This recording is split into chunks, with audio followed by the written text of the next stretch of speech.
ఓం నమ శివాయ. అందరికీ నమస్కారం. కార్తీక పురాణం 3వ అధ్యాయం కార్తీక స్నాన మహిమ. ఓ జనక మహారాజా వినుము.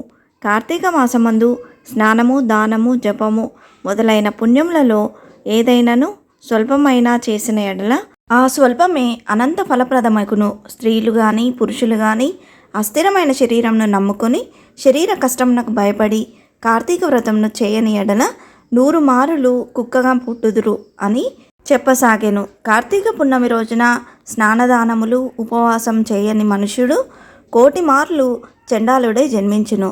అట్లు చండాలుడై పుట్టి చివరకు బ్రహ్మరాక్షసుడగును. ఈ విషయమందొక పూర్వకథ కలదు, చెప్పదను వినుము అని ఇలా చెప్పసాగెను. ఈ భరతఖండమందలి దక్షిణ ప్రాంతమున ఒకానొక గ్రామంలో మహావిద్వాంసుడు, తపశ్శాలి, జ్ఞానశీలి, సత్యవాక్య పరిపాలకుడు అగు తత్వనిష్ఠుడు అను బ్రాహ్మణుడు ఒకడుండేవాడు. ఒకనాడు ఆ బ్రాహ్మణుడు తీర్థయాత్రాసక్తుడై అఖండ గోదావరికి బయలుదేరను.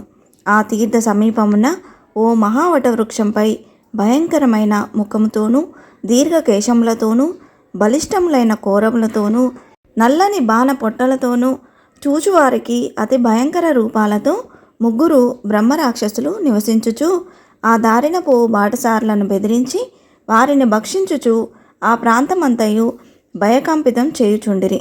తీర్థయాత్రకై బయలుదేరి అఖండ గోదావరి పుణ్యక్షేత్రమున పితృదేవతలకు పిండ ప్రదానం చేయుటకు వచ్చుచున్న విప్రుడు ఆ వృక్షం చెంతకు చేరుసరికి యథాప్రకారంగా బ్రహ్మరాక్షసులు కిందకు దిగి అతన్ని చంపబో సమయాన బ్రాహ్మణుడు ఆ భయంకర రూపములు చూసి గజగజ వణుకుతూ ఏమియూ తోచక నారాయణ స్తోత్రమును, ప్రభో ఆర్తత్రాణ పరాయణ అనాథరక్షక, ఆపదలోనున్న గజేంద్రుని రక్షించిన విధముగానే ఈ పిశాచముల బారి నుండి నన్ను రక్షించు తండ్రి అని వేడుకొనెను. ఆ ప్రార్థనలు విన్న బ్రహ్మరాక్షసులకు జ్ఞానోదయం కలిగి, మహానుభావ, మీ నోటి నుండి వచ్చిన శ్రీమన్నారాయణ స్తుతి విని మాకు జ్ఞానోదయం కలిగింది. మహానుభావ, మమ్ము రక్షింపుము అని ప్రాధేయపడిరి. వారి మాటలకు విప్రుడు ధైర్యం తెచ్చుకొని, ఓయి మీరెవరు? ఎందులకు మీకు రాక్షస రూపంబులు కలిగెను? మీ వృత్తాంతము తెలుపుడు అని పలకగా వారు, విప్రపుంగవ, మీరు పూజ్యులు, ధర్మాత్ములు, వ్రతనిష్ఠాపరులు. మీ దర్శన భాగ్యం వలన మాకు పూర్వజన్మనందలి జ్ఞానం కొంత కలిగింది. ఇక నుండి మీకు మా వలన ఏ ఆపద కలగదు అని అభయమిచ్చినారు. అందుకు బ్రహ్మరాక్షసుడు తన వృత్తాంతమును ఈ విధంగా చెప్పసాగెను. నాది ద్రవిడ దేశము, బ్రాహ్మణుడను. నేను మహాపండితుడనని గర్వము గల వాడినై ఉంటిని.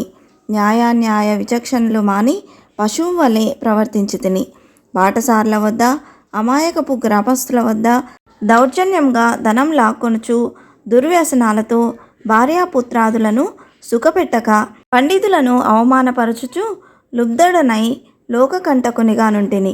ఇట్లుండగా ఒకానొక పండితుడు కార్తీక మాస వ్రతమును యథావిధంగా ఆచరించి భూతతృప్తి కొరకు బ్రాహ్మణ సమారాధన చేయు తలంపుతో పదార్థ సంపాదన నిమిత్తము దగ్గరున్న నగరమునకు బయలుదేరి తిరుగు ప్రయాణములో మా ఇంటికి అతిథిగా వచ్చెను.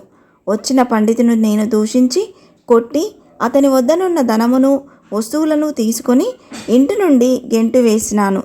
అందులో ఆ విప్రుడు కోపం వచ్చి, ఓరి నీచుడా, అన్యాక్రాంతంగా డబ్బు కూడబెట్టింది చాలక మంచి చెడ్డలు తెలియక తోటి బ్రాహ్మణుని కూడా ఆలోచించక కొట్టి తిట్టి వస్తు సామాగ్రిని దోచుకుంటివిగాన నీవు రాక్షసుడవై నరభక్షకునిగా నిర్మానుష్య ప్రదేశంలో నుందువుగాక అని శపించుటచే నాకి రాక్షస రూపం కలిగింది. బ్రహ్మాస్త్రమునైనా తప్పించుకొనవచ్చును కానీ బ్రాహ్మణ శాపమును తప్పించుకోలేము కదా. కాన నా అపరాధమును క్షమింపుమని వానిని ప్రార్థించి తిని. అందులో అతను దయతలచి, ఓయి గోదావరి క్షేత్రమందొక వటవృక్షం కలదు.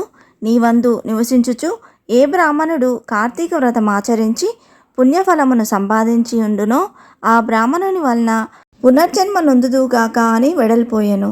ఆనాటి నుండి నేనే రాక్షస రూపమున నరభక్షణము చేయుచుంటిని. కావున ఓ విప్రోత్తమ, నన్ను నా కుటుంబం వారను రక్షింపుడని మొదట రాక్షసుడు తన వృత్తాంతమును చెప్పెను. ఇక రెండవ రాక్షసుడు, ఓ ద్విజోత్తమ, నేను కూడా పూర్వజన్మలో బ్రాహ్మణుడనే. నేను నీచుల సహవాసము చేసి తల్లిదండ్రులను బాధించి వారికి తిండి పెట్టక మార్చి అన్నమో రామచంద్ర అనున్నట్టులా చేసి వారి ఎదుటనే నా భార్య బిడ్డలతో పంచపక్ష పరమాన్నములతో భుజించుచుండేటి వాడిని. నేను ఎట్టి దాన ధర్మములను చేసి ఎరగను. నా బంధువులను కూడా హింసించి వారి ధనమును అపహరించి రాక్షసుని వలె ప్రవర్తించి తిని కాన నాకీ రాక్షసత్వము కలిగెను. నన్ని పాపకూపము నుండి ఉద్ధరింపుము అని బ్రాహ్మణుని పాదములపై పడి పరిపరి విధములా వేడుకొనెను. మూడవ రాక్షసుడు తన వృత్తాంతమును ఇట్లా తెలియజేసెను. మహాశయ, నేనొక సంపన్న కుటుంబంలో పుట్టిన బ్రాహ్మణుడను. నేను విష్ణు ఆలయంలో అర్చకునిగా ఉంటిని. స్నానమైనను చేయక కట్టుబట్టలతో దేవాలయంలో తిరుగుచుండేటివాడను. భగవంతునికి ధూపదీప నైవేద్యములను సమర్పించక భక్తుల కోసం తెచ్చిన సంభారములను నా ఉంపుడు గత్తెకు అందజేయుచు మద్య మాంసములను సేవించుచు పాపకార్యములు చేసినందున నా మరణానంతరము ఈ రూపమును ధరించి తిని, కావున నన్ను కూడా పాప విముక్తిని గావింపు అని ప్రార్థించెను. ఓ జనక మహారాజా, తపోనిష్ఠుడగు ఆ విప్రుడు పిశాచాల దీనాలాపము ఆలకించి, ఓ బ్రహ్మరాక్షసులారా, భయపడకుడు. మీరు పూర్వజన్మల్లో చేసిన ఘోర కృత్యంబుల వల్ల మీకు ఈ రూపములు కలిగెను.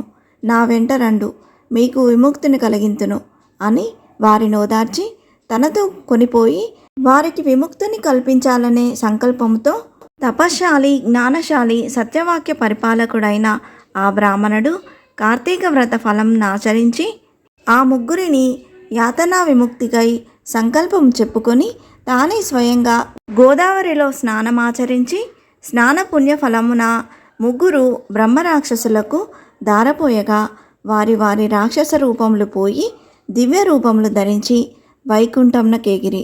ఈ విధంగా బ్రహ్మరాక్షసులకు ముక్తిని కలిగించెను. కార్తీక మాసంలో గోదావరి స్నానం ఆచరించినచో హరిహరాదులు సంతృప్తి నొంది వారికి సకల ఐశ్వర్యములు ప్రసాదింతురు. అందువల్ల ఎంత ప్రయత్నించైనా సరే కార్తీక స్నానాలు ఆచరించాలి అని తెలియజేసెను.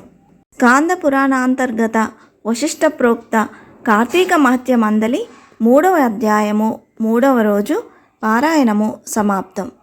మరొక అధ్యాయంతో మళ్ళీ కలుద్దాం. నాదొక చిన్న విన్నపం అండి. ఇంతవరకు నా ఛానల్ని సబ్స్క్రైబ్ చేసుకునే వాళ్ళు ఉంటే సబ్స్క్రైబ్ బటన్ని ప్రెస్ చేసి పక్కనే ఉన్న బెల్ ఐకాన్ని ప్రెస్ చేసి ఆల్ అనే ఆప్షన్ ప్రెస్ చేశారంటే నేను పెట్టే ప్రతి వీడియో మీరు నోటిఫికేషన్ ద్వారా మొదటగా చూసేయవచ్చు. అలాగే లైక్ చేయండి, షేర్ చేయండి. మీకు ఏమైనా సందేహం ఉంటే నా కమెంట్ బాక్స్లో పోస్ట్ చేయండి. మరొక మంచి వీడియోతో మేము ముందుకు వస్తాను. అంతవరకు సెలవు. సర్వే జన సుఖినో భవంతు. స్వస్తి.